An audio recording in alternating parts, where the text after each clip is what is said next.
Assalamualaikum warahmatullahi wabarakatuh. Bismillahirrahmanirrahim. Alhamdulillahi rabbil alamin. Wassalatu wassalamu ala ashrafil anbiya'i wal mursalin, Nabiyyina Muhammadin wa ala alihi wa sahbihi ajma'in. Rabbi syrah li sadri wa yassir li amri wahlul 'uqdatan min lisani yafqahu qawli, amma ba'du. Puji dan syukur bagi Allah Subhanahu wa taala, Tuhan penguasa sekalian alam. Selawat dan salam atas Nabi junjungan kita Nabi Muhammad sallallahu alaihi wasallam, juga atas ahli keluarga baginda, para sahabatnya dan para pengikutnya yang setia sehinggalah ke hari kiamat. Alhamdulillah. Muslimin dan muslimat yang dirahmati Allah Subhanahu wa taala sekalian, pagi ini kita dapat bertemu dan alhamdulillah kita boleh menyambung siri kuliah kita tentang sunnah-sunnah Rasulullah sallallahu alaihi wasallam dalam sehari-hari. Okey. Kemudian sebelum daripada kita bincangkan apa yang kita nak bincang, muslimin dan muslimat yang dirahmati Allah Subhanahu wa taala sekalian, kerana hari ini jatuh pada hari 26 Disember, saya suka untuk ingatkan kita semua bahawa semalam telah berlaku perayaan bagi orang-orang non-Muslim, iaitulah agama Kristian menyambut hari kebesaran mereka. Dan perkara yang kita sering ulang setiap tahun, menghadapi antara 25 Disember sampailah 1 Januari yang merupakan dua tarikh perayaan bagi orang-orang yang bukan Islam. Mereka menyambut hari kelahiran Nabi Isa sebagai anak Tuhan, kemudian mereka meraihkan sambutan tahun baru dengan gilang gemilang yang merupakan perayaan asalnya bukan milik orang Islam. Kita sebagai orang Islam, bukan kita tak nak berhibur, bukan kita tak nak berhari raya, bukan. Islam ada hari rayanya tersendiri. Islam juga melarang kita menyerupai orang-orang yang non-Muslim. Justru kita mesti menjaga perbatasan, kerana dalam akidah kita, sahabat-sahabat yang dirahmati Allah Subhanahu wa taala, dalam akidah kita, kita yakin dan percaya bahawa untuk menjaga apa yang Nabi kita bawa, iaitulah dakwah tauhid. Nabi SAW datang kepada kita membawa risalah tauhid. Apa itu risalah tauhid? Ialah pengakuan dan pengiktirafan dari seorang hamba bahawa tidak ada Tuhan yang berhak disembah melainkan Allah, yang disebut dalam bahasa Arab sebagai la ilaha illallah. Tidak ada Tuhan yang berhak disembah melainkan Allah. Justru dalam bab ini saya nak buat ulang kaji kepada kita semua orang-orang Islam, terutamanya sahabat-sahabat di PQDM dan semua sahabat-sahabat yang mengikuti siaran kita secara online, bahawa untuk menjaga tauhid yang Nabi SAW perintahkan kita untuk jaga, kita mesti ada dua perkara. Ingat baik-baik. Yang pertama, kita menafikan atau berlepas diri daripada semua orang-orang non-Muslim ataupun dengan ibadat-ibadat mereka. Berlepas diri maknanya kita menafikan daripada keimanan kita bahawa mereka itu bukan Tuhan. Kita nafikan, mereka bukan Tuhan. Kalau orang tu kata itu Tuhan, kita kena nafi, itu bukan Tuhan. Dan yang kedua, kita ada isbat. Kita mengiyakan dan mengisbatkan, mensabitkan bahawa Tuhan yang sebenar-benarnya adalah Allah Subhanahu wa taala. Tuhan yang sebenar-benarnya adalah Allah Subhanahu wa taala. Jadi selain Allah tu bukan Tuhan, yang Tuhan sebenar-benarnya hanyalah Allah Subhanahu wa taala. Kita mesti kata macam tu dalam hati kita. Iktiqad, keyakinan kita dizahirkan pada lisan kita, mulut kita, dan kemudian diterjemahkan dalam anggota perbuatan kita. Bererti, dalam kita mentauhidkan Allah, kita mesti menjaga perbuatan kita daripada perkara-perkara yang merosakkan iman kita. Kerana iman di sisi ahli sunnah wal jamaah ialah apa yang tersimpan, apa yang seorang itu yakin, percaya dengan hatinya, ucap pada lisannya, dan terzahir pada anggotanya dengan amal ibadah. Bererti ada hubung kait antara amalan anggota dengan iktiqad yang ada di dalam hati. Ada hubung kait antara apa yang diucapkan di lidah dengan apa yang ada di dalam hati. Sebab itu, apabila seorang tu dalam hatinya ia percaya kepada Allah dan Rasul, tapi mulutnya menghina Allah dan Rasul, maka iman yang ada di dalam hati terbatal. Begitulah juga seorang itu mengucap 2 kalimah syahadah, iktiqad dalam hati, perbuatannya dia pergi menyertai ibadat-ibadat orang kafir. Dia kata, saya hanya buat je iktiqad dalam hati, saya tak beriman kepada Allah. Jawapannya, perbuatan di zahir itu apabila terlibat dengan perbuatan dan perkara-perkara syirik, boleh membatalkan iktiqad yang ada di dalam hati. Kerana iktiqad atau kerana ta'rifan, definisi iman di sisi ahli sunnah merangkumi kepercayaan di dalam hati, ucapan dengan lisan, lidah, dan juga amalan dengan anggota. Justru kita faham dari sudut itu. Kerana itulah Nabi SAW bukan sekadar menjaga soal akidah di dalam hati. Bahkan Nabi SAW juga menjaga amalan-amalan anggota. Dan sunnah yang paling utama ialah dalam soal akidah. Sunnah Nabi. Kalau orang cakap tentang sunnah Nabi, sunnah ni apa? Cara Nabi. Sunnah ni cara. Cara Nabi, bagaimana Nabi buat benda sesuatu. Boleh jadi cara Nabi dalam bab benda yang wajib, cara Nabi dalam bab yang sunat, cara Nabi dalam meninggalkan yang haram, dan cara Nabi dalam berakidah. Nabi SAW, sunnah yang paling utama ialah menjaga tauhid. Sunnah yang paling utama, nak ikut Nabi yang paling utama, menjaga tauhid. Ada orang sibuk dengan capal, selipar. Ada orang sibuk dengan rambut Nabi, konon-kononnya. Ada orang sibuk dengan darah Nabi, konon-kononnya. Ada orang sibuk dengan serban cara Nabi, konon-kononnya. Bahkan semua ni kalau kita tengok dari sudut riwayat, betul ke itu daripada Nabi SAW, ada masalah. Kerana para ulama hadis tidak pernah detail dan begitu bersungguh menjaga sunnah-sunnah yang perkara-perkara begini. Tetapi ulama hadis bersungguh dalam menjaga soal akidah, keimanan Nabi, amal ibadah Nabi, soal fiqahnya, soal bagaimana tata cara Nabi SAW mengerjakan ibadah.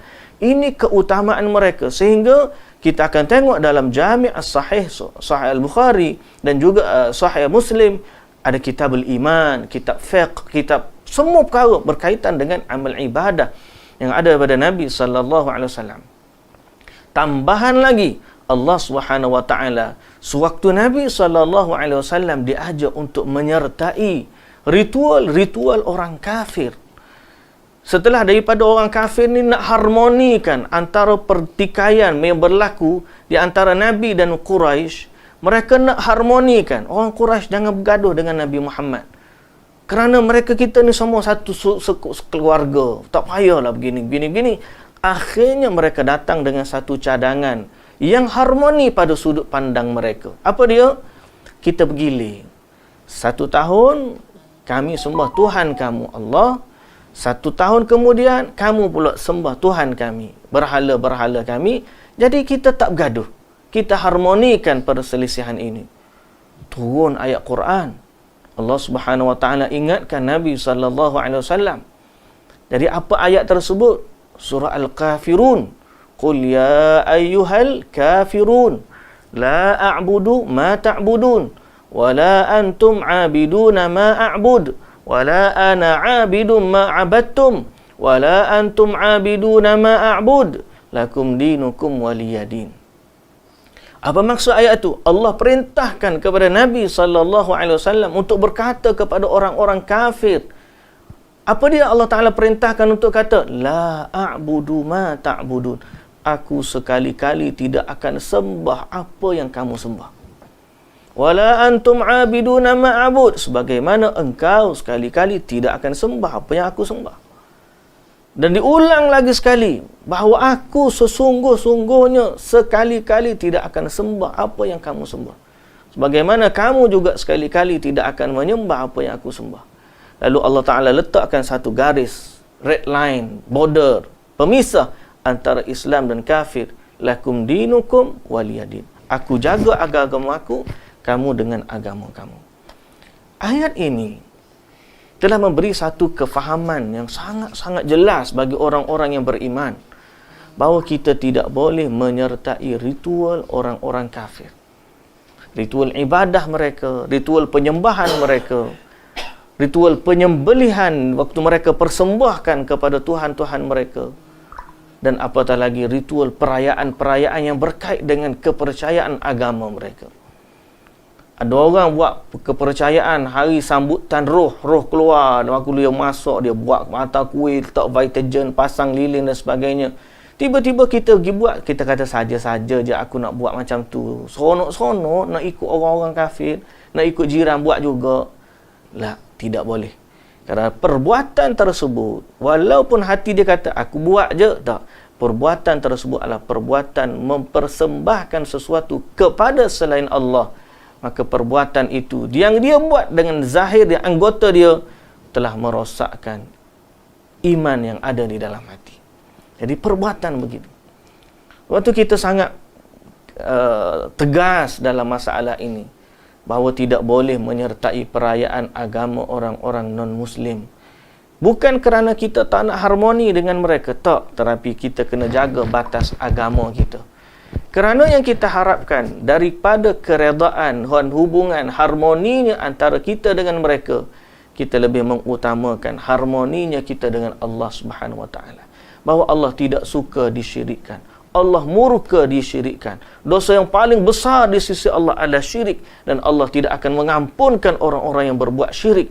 Begitu murkanya Allah kepada orang-orang yang buat syirik. Akhirnya dengan sebab kesyirikan itulah kaum Thamud dibinasakan, kaum 'Ad dibinasakan, Fir'aun dan juga kaum pengikut dia dibinasakan, penduduk Madian dibinasakan. Semua orang-orang yang sebelum daripada ni, bila menentang nabi-nabi mereka, mereka melakukan kesyirikan kepada Allah, maka dosa itulah yang menyebabkan kemurkaan Allah yang paling besar.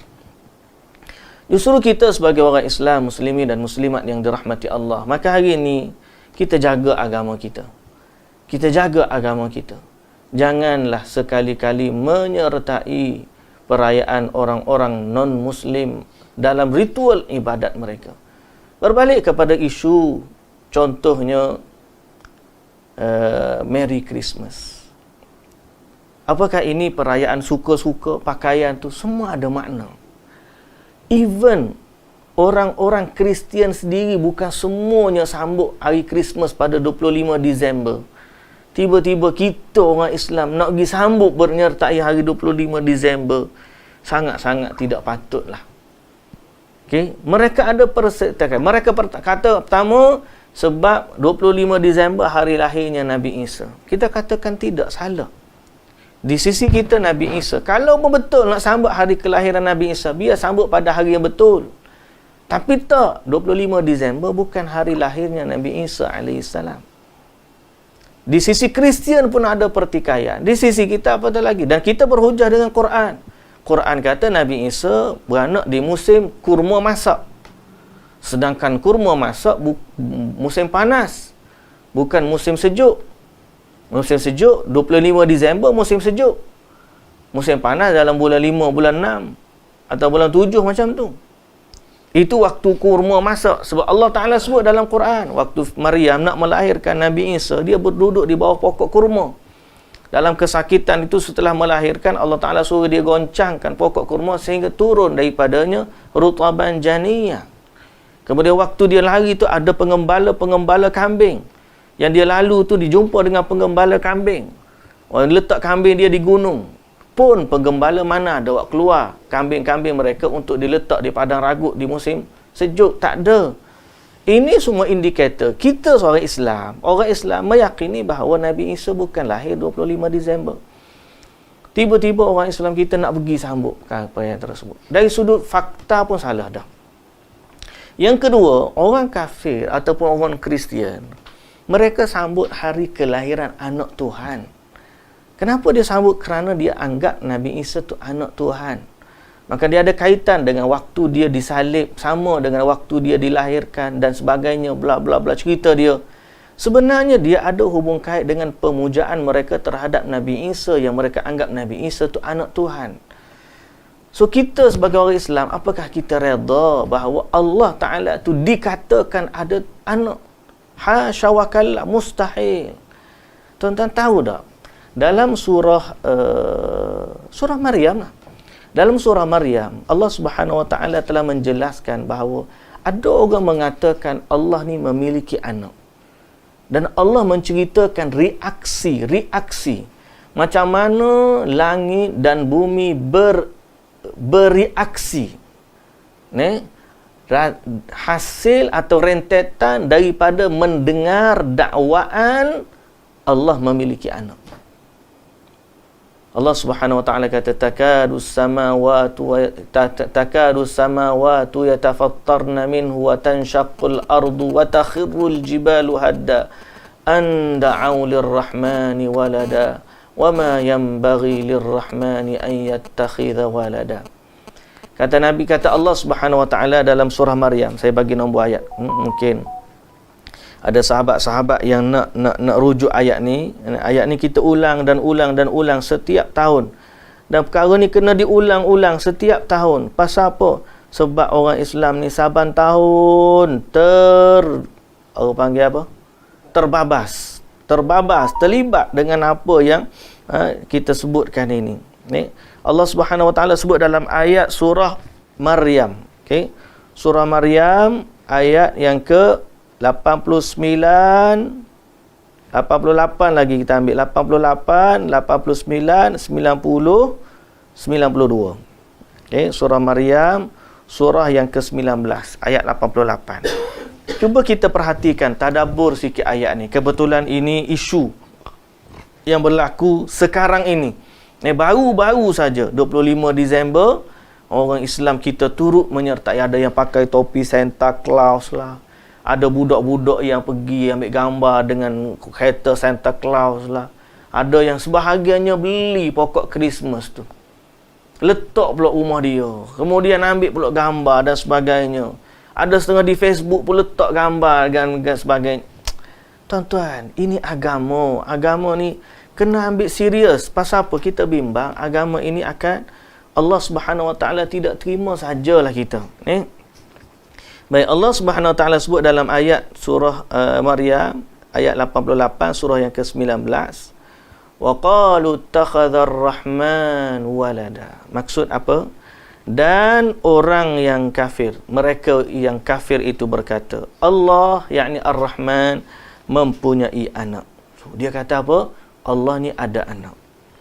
Allah Subhanahu Wa Taala kata laqad ji'tum syai'an idda. Sesungguhnya kamu, wahai orang kafir ni, telah datang dengan satu kesalahan yang sangat-sangat besar. Laqad ji'tum syai'an idda. Satu kesalahan, satu perkara yang sangat besar salah dia. Baik. Besar tu macam mana? Besar, salah besarnya. Besar-besarnya kesalahan mendakwa Allah memiliki anak. Allah ni bukan orang lain. Kalau kita kata, seorang tu kata ayah dia ada anak lain, yang menyebabkan dia rasa ayah dia ni ada tuduhan zina dan sebagainya, mungkin dia marah. Memang dia marah. Tiba-tiba Allah, Tuhan dia yang tak layak memiliki anak, yang tidak berhajat kepada anak, dan dia sendiri menafikan daripadanya anak. Ada orang pergi kata Allah ni ada anak. Kita nak gembira? Tak.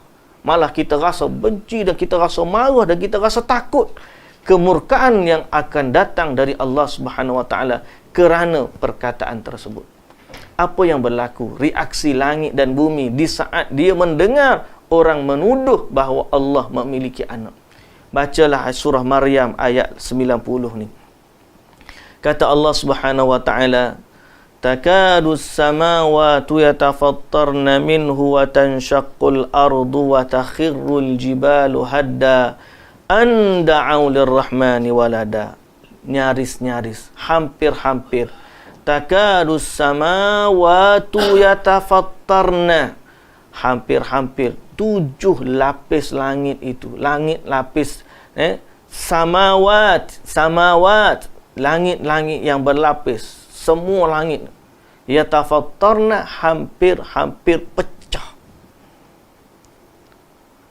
Langit ni binaan yang kukuh, tuan-tuan. Langit ni binaan yang kukuh, kerana di langit tu ada malaikat tempat tinggalnya, malaikat-malaikat yang besar, yang agung, yang hebat. Langit ni binaan yang kukuh.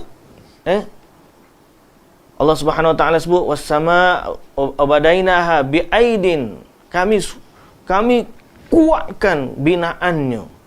Langit ni binaan yang kukuh. Tiba-tiba Allah Taala kata, hampir-hampir langit itu pecah. Hampir langit itu pecah kerana takutnya mereka kepada Allah. Bumi pula macam mana? Wa takadu samawati yatafattarna minhu wa tanshaqqul ard. Hampir-hampir bumi juga terbelah. Hampir bumi terbelah. Wa takhirrul jibalu hadda. Hampir-hampir gunung ganang itu hancur berkecai. Semua ni berlaku. Reaksi ni, langit nak pecah, bumi nak terbelah, gunung nak berkecai. Reaksi ni berlaku sebab apa, tuan-tuan? Kerana mereka takut an da'u lirrahmani walada. Mereka mendengar ada orang mendakwa Allah memiliki anak. Wa ma yanbaghi lirrahmani an yattakhidha walada. Maha suci Allah, maha suci Allah. Tidak sepatutnya bagi Allah untuk mereka mendakwa bahawa Allah memiliki anak. Besarnya kemurkaan sehingga langit, bumi, gunung takut, hampir-hampir mereka berkecai kerana takut kepada Allah Subhanahu wa taala. Orang manusia, innahu kana zaluman jahula. Manusia ni zalim terhadap dirinya sendiri. Manusia ni jahil, dia banyak tak tahu tentang apa hakikat kehidupan dia sendiri. Bila dia akan sedar, bila dia kembali kepada Allah nanti baru dia sedar. Jadi kita sebagai orang Islam, muslimin dan muslimat yang dirahmati Allah Subhanahu wa taala, apabila kita baca ayat-ayat macam ni, kita kena rasa ya Allah, ya Allah, ya Allah. Takutnya kita di saat orang hari ni berpesta tuan-tuan. Berpesta menyambut kelahiran anak Tuhan, mendakwa Tuhan ni begini dan begitu. Sungguh lancangnya mulut mereka dan sungguhnya bahawa sebahagian daripada orang yang mengaku beriman, mereka bermudah-mudah dalam urusan Tuhan yang Maha Agung. Dia tak tahu kok Allah ni sangat besar kemurkaannya. Dia tak tahu dah Allah ni sangat mengerikan dan dahsyat azabnya. Benar Allah itu Maha Pengampun. Benar Allah itu Maha Pemurah dan Pengasih. Tapi keampunan, rahmat dan kasih sayang Allah Subhanahu wa taala hanya boleh dikecapi oleh orang-orang yang beriman dan tidak terbatal keimanannya kepada Allah Subhanahu wa taala. Muslimin dan muslimat yang dirahmati Allah Subhanahu wa taala sekalian. Allahul musta'an, Allahul musta'an, Allahul musta'an. Semoga Allah taala jaga kita semua. Jadi ingatan saya nak mengingatkan semua pada sahabat-sahabat kita dari awal ni kuliah kita, dan senantiasa kita ingatkan bahawa isu akidah adalah isu sangat penting. Isu akidah sangat penting. Bukan kita boleh buat main-main. Hari ni tempat kita ni dah ramai dah orang-orang etis, tak percaya ke Tuhan. Saya tengok dalam perangkaan tu ada yang kata buat bancian 600,000 dah orang tak percaya ke Tuhan, etis yang ada di Malaysia. Kita tengok anak-anak muda berinteraksi dalam media sosial macam-macam. Mereka tak rasa bahawa hak Tuhan tu besar. Dia rasa hak dia lebih besar, hak ibu bapa dia lebih besar, hak kekasih dia, power dia lebih besar. Hak Allah tu pada dia kecil sangat, halus. Kerana dia rasa tak apa, Allah tu Maha Pengampun, tak apa, buat salah tu Allah ampunkan. Benar tuan-tuan, tapi Allah telah meletakkan syaratnya bahawa orang yang nak diampunkan dosa oleh Allah Subhanahu wa taala mesti tidak terlibat dengan perkara-perkara syirik. Kerana apabila dia terlibat dengan perkara syirik, dosanya tidak akan diampunkan oleh Allah. Syirik itu tidak akan diampunkan oleh Allah. Dosa-dosa lain tetap akan dihitung. Dan apabila dia terlibat dengan kesyirikan, sebaliknya pahala-pahala amalan yang selama ni dibuat akan pula terbatal. Pahala-pahala amalan selama ni buat terbatal kerana dosa syirik. Jadi dosa syirik ni kalau satu, dia boleh merosakkan semua ibadat-ibadat lain. Ini beratnya, besarnya, bahayanya dosa syirik ni. Sebab tu kita ingatkan sekali lagi muslimin dan muslimat yang dirahmati Allah. Dalam tempoh-tempoh begini, kita banyakkanlah selawat kepada Nabi kita Muhammad sallallahu alaihi wasallam. Kita banyakkanlah beristighfar kepada Allah Subhanahu wa taala. Dan kita orang Islam, kita yakin bila Nabi Isa sendiri turun, dia akan patah-patahkan salib. Dia akan marah kepada orang yang buat macam ni. Siapa suruh dia ni sembah Nabi Isa? Allah Ta'ala sebut dalam Quran, Allah Ta'ala tanya Nabi Isa, "A'anta qulta lin-nasi ittakhiduni wa ummi ilahaini min dunillah?" Isa, kamu kau kata kepada pengikut-pengikut kamu supaya ikutlah aku, ambillah aku, ittakhiduni wa ummi ilahaini min dunillah. Jadikanlah aku dan ibuku sebagai sembahan bagi selain dari Allah. Nabi Isa kata, tidak. Ma qultu lahum illa ma amartani bih an i'budullaha rabbi wa rabbakum. Allah Ta'ala, aku tak suruh mereka, pengikut-pengikut aku. Ni kata Nabi Isa ni, kecuali apa yang engkau suruh aku katakan, agar menyembah engkau dan meninggalkan sembahan selain daripada engkau. Nabi Isa AS juga mengingatkan kaum dia macam tu. Di akhir zaman pun dia akan turun masih lagi dengan perkara tersebut, dan dia akan beriman kepada Nabi Muhammad sallallahu alaihi wasallam, dan dia akan bergabung dengan kumpulan orang Islam. Ini di akhir zaman. Jadi kita ni jangan duk seronok sangatlah. Seronok kita nak berhari raya lah. Kita kena seronok dengan rahmat dan redha Allah Subhanahu wa taala. Kita tak rasa beban. Kita tahu apa yang Allah Taala suka dan apa yang Allah Taala redha. Okeylah. Itu sebagai mukaddimah kita pada hari ini, hari Selasa 26 Disember ni. Jadi mudah-mudahan Allah jaga kita semualah. Allah jaga kita semua, muslimin dan muslimat yang dirahmati Allah. Baik, ada masa sikit lagi, kita nak sambunglah sikit, okey. Berkaitan dengan sunnah-sunnah Nabi. Bagi yang kita dah belajar selama ni, jaga akidah, jaga ibadat, jaga zikir, ada sunnah-sunnah yang tidak ada kaitan dengan waktu. Bila masa dia berlaku, kita buat. Hari ni kita nak baca sunnah-sunnah ketika menguap. Mudah-mudahan kita dapat pahala. Banyak kali kita menguap ni. Bila sebut menguap ni, macam nak menguap lah pula kita. Memang dia mengantuk tu bara tentu dah. Jadi setiap kali kita mengantuk, kita menguap. Berapa kali kita menguap satu hari? Saya rasa banyak lah. Banyak nguak kat kuliah ni berapa kali dah tengah. Ustaz mengajar pun nguak, orang anak murid dengar pun nguak juga. Duk masjid pun nguak, duk online pun nguak. Tak apalah, sebab Allah Ta'ala yang bagi nguak tu. Soalnya macam mana nak dapat pahala ketika menguak? Sebab itu kita kena amalkan sunnah-sunnah ketika menguak. Jadi ustaz, memanglah kita tak sunnah menguak dalam tempat apa? Majlis ilmu ni tak sunnah, tapi bila dah kita menguak juga, kita amalkan sunnah menguak, dapat pahala. Gitu. Jadi kita bukan minta nak menguak, mengantuk dia kemari menguak tu, tapi macam mana nak dapat pahala bila kita menguak. Inilah kelebihan sunnah. Sunnah ni sebab dia dengan kehidupan sehari-hari kita. Kita makan, memang tak boleh tak makan, kena makan setiap hari. Macam mana nak dapat pahala dengan makan? Macam mana nak dapat pahala dengan masuk bilik air? Macam mana nak dapat pahala dengan tidur? Macam mana nak dapat pahala dengan bersahabat, dengan jiran, dengan keluarga dan sebagainya? Semua ni sunnah mengajarkan kepada kita untuk kita dapat pahala sebanyak-banyaknya. Jadi ni nikmat. Kita ada sikit masa lagi. Paksa saya letakkan sebab isu-isu sehari dua hari ni memang banyak berkaitan dengan isu akidah ni. Tu kita tak bahaskan isu kepercayaan. Ada orang boleh menguasai langit dan bumi. Dia tak mengaku Tuhan, tapi dia rasa dia berkuasa mengatur langit dan bumi atas nama wali ke apa ke.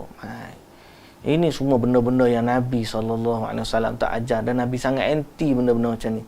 Kerana dia adalah ada kaitannya dengan kesyirikan. Dan Nabi SAW kata, paling Nabi tak suka dan Nabi takut pada umat dia adalah syirik yang kecil.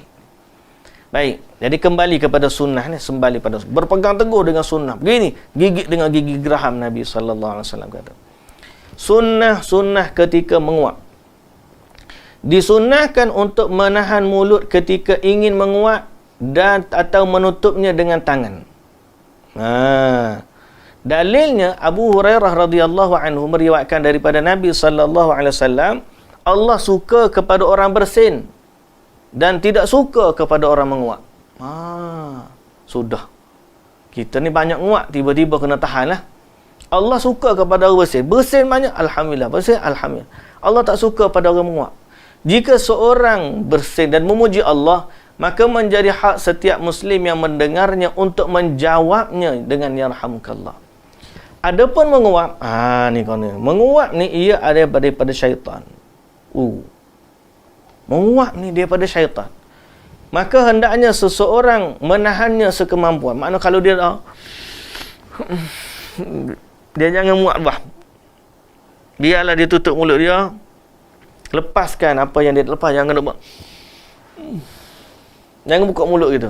Tahan. Buka mulut dia. Kita akan, dia sebenarnya nguak ni dia nak oksigen, tarik oksigen lebih. Tapi saya ngantuk. Bila ngantuk, kandungan oksigen kita tu dia ada nak lebih. Jadi kita buka mulut. Jadi Nabi SAW kata, kalau nak nguak, tahan. Bukan tahan nak nguak, tahan. Jangan mulut suara. Dia kata, maka hendaknya seseorang menahannya sekemampuan. Jika ia mengucapkan bila sebut tu, syaitan akan tertawa. Dahsyat nah hadis ni. Hadis ni riwayat siapa ni? Riwayat Imam Bukhari. Nombor 1 ni, riwayat Imam Bukhari. Atau mana saya ustaz penguat juga ni? Tahanlah, tahan nguat bukan kata tak boleh nguat. Ada gitu. Tahan menguat tu. Kalau siapa bunyi syaitan pun seronok. Siapa? Ni kau panggil, ni pintu syaitan ni. Dalam Sahih Muslim dari hadis Abu Sa'id Al-Khudri radhiyallahu anhu, Nabi SAW bersabda, jika salah seorang di antara kalian menguap, maka tutuplah dengan tangannya, kerana syaitan sesungguhnya dapat masuk. Bila orang menguap, dia buka pintu syaitan. Syaitan tengok mulut besar muak, dia pun rau masuk. Puas hati. Tapi sebab tu kalau kita nguak, tutup mulut kita. Tutup. 2-3 kali sebut, dia menguak sungguh dah ni. Dah berat sungguh saya ni. Baik, maka tutuplah dengan tangannya, kerana sesungguhnya syaitan dapat masuk. Menahan dari menguap dilakukan dengan cara menahan mulut agar tidak terbuka. Macam tak dia. Atau menekan gigi ke bibir. Atau dengan mulut tangan.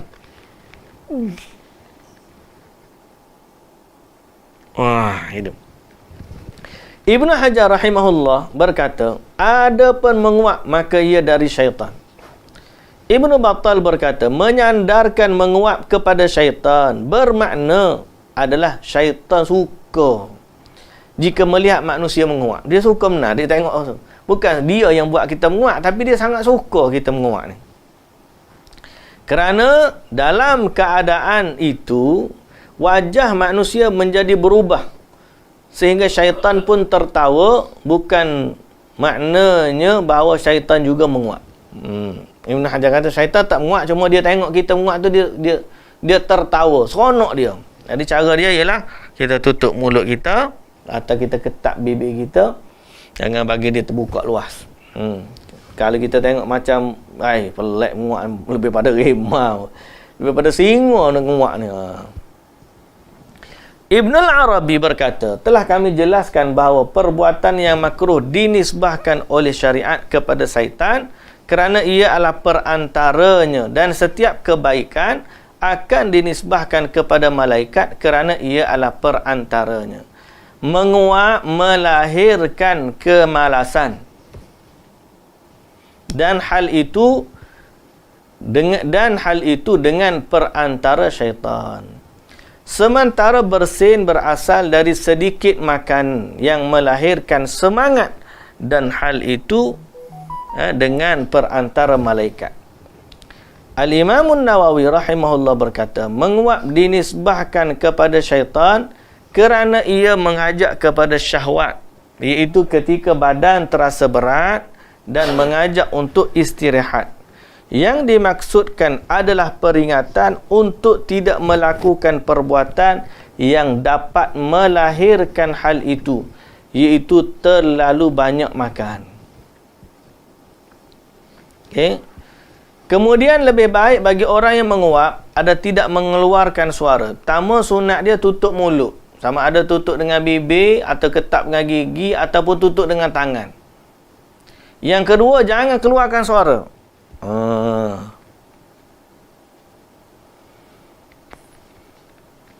Nguak sungguh dah kita ya.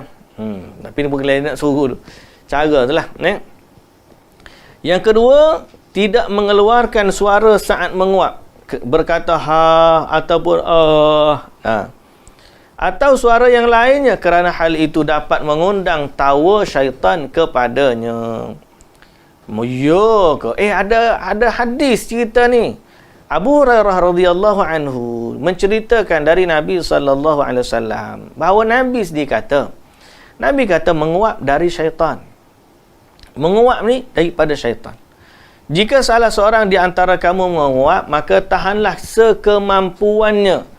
Dan jika salah seorang di antara kamu berkata maka syaitan akan tertawa. Dalam riwayat Imam Ahmad, jika salah seorang di antara kamu menguap, maka tahanlah kemampuannya dan jangan berkata kerana sesungguhnya jika salah seorang di antara kamu membuka mulutnya, maka syaitan akan mentertawakannya. Baik. Catatan. Sebahagian orang terbiasa membawa lepas menguap, A'udzubillahi minasyaitonirrajim. Nah, dia menguap gitu. Dia baca apa? A'udzubillahi minasyaitonirrajim. Sebenarnya tak ada dalil, tak ada doa seperti mana alhamdulillah. Kalau dia nak baca apa, dia kata ingat pasal dia teringat ni syaitan nak masuk, tapi dia berlindung dengan Allah secara umum. Tidak kata itu adalah zikir khusus untuk lepas menguap baca a'udzubillahi minasyaitonirrajim, tak ada. Bahkan termasuk perbuatan yang bertentangan dengan ajaran Nabi sallallahu alaihi wasallam, kerana bererti ia mendatangkan satu zikir yang tidak pernah diucapkan oleh Nabi sallallahu alaihi wasallam. Okey. Dalam keadaan ini, jadi kalau kita jadikan rutin siapa pun ikat setiap kali kita, janganlah. Sebab tak ada hadis pun cerita benda gitu. Nabi buat sepenuhnya tu. Okey. Okey. Jadi kalau dia baca a'udzubillah setiap kali, seolah-olah dah jadi satu perkara sunnahnya untuk baca setiap kali bersin a'udzubillahi minasyaitonirrajim, kita katakan perkara itu tidak ada dalam sunnah Nabi sallallahu alaihi wasallam. Baik. Muslimin dan muslimat yang dirahmati Allah, bahkan bertentangan bertentangan. Okay. Kerana apa? Kerana kita takut orang duk buat amal benda macam tu, dia anggap ini adalah satu sunnah. Jangan. Okay. Muslimin dan muslimat yang dirahmati Allah Subhanahu wa taala. Jadi ini bab menguap kita lah ni. Bab menguap. So kita ni jangan tokok tambah lah sebenarnya. Jangan tokok tambah. Orang kita memang dia minat sungguh ni. Kena pula seminar kena pula orang kita memang suka dengan kena perkara-perkara yang orang panggil kena dengan apa yang mereka buat, selera mereka pun akhirnya berkata lebih suka buat benda-benda yang walaupun tidak diajar oleh Nabi sallallahu alaihi wasallam. Jadi atas dasar tu kita katakan bahawa kekallah dengan sunnah Rasulullah sallallahu alaihi wasallam. Ni kita bab menguat saja. Jadi kalau kata sunnahnya ada dua. Pertama, bila menguap, tiga lah. Tiga. Pertama, bila nak menguap, tahan. Tahan. Tahan, jangan menguap, jangan buka mulut. Kalau menguap, ketak bibir, menguap dalam keadaan bibir tutup. Yang kedua, kalau tak mampu bibir tutup, tutup dengan mulut. Buka mulut tapi mulut tutup. Buka, mulut tutup. Macam tu. Tapi jangan buka mulut sangat, macam gitu je. Yang ketiga, jangan keluarkan suara. Jangan keluarkan suara. Jadi, tutup dan jangan keluarkan suara. Tahan, tutup, jangan keluarkan suara. Okey. Adapun bacaan a'udzubillahi minasyaitonirrajim selepas daripada menguap, maka tidak ada satu hujah Nabi sallallahu alaihi wasallam ajar kita macam tu. Jadi kalau kita buat macam ni pun sudah berlindung daripada syaitan dengan perbuatan. Sebab Nabi ajar macam ni, so kita buat macam ni. So kalau Nabi kata macam ni tu dapat melindungi kita daripada syaitan, perbuatan ni lah yang kita sunnahkan. Kalau dia nak baca a'udzubillahi minasyaitonirrajim sebagai satu perlindungan daripada syaitan, kita katakan sunnah Nabi ni cukup kita buat, maksud dah sampai. Jadi sebab tu muslimin dan muslimat yang dirahmati Allah, moga Allah berkati kita semua. Saya ingat itu sekadar tu lah yang akan dapat kita bincang pada pagi ni. Mudah-mudahan Allah berkati kita semua. InsyaAllah kita akan sambung pada sunnah-sunnah sehari-hari yang lain pula ni. Topik-topik sunnah doa masuk WC. WC ni mana WC sana? Tandas. Masuk tandas. Jadi insyaAllah kita berhenti di sinilah. Okay? Kita berhenti di saya tanda dulu sekejap. PQDM 26 hari ni 26 hari bulan 12 23. Siri pun 26 juga. Siri pun 26 juga. Okey, baik muslimin dan muslimat yang dirahmati Allah, itulah yang dapat kita kongsikan pada hari ini. Semoga Allah berkati kita semua. Wallahu taala alam. Subhanakallahumma wa bihamdika asyhadu an la ilaha illa anta astaghfiruka wa atubu ilaik. Aqulu qawli hadza wa astaghfirullahal azim li wa lakum. Assalamualaikum warahmatullahi wabarakatuh.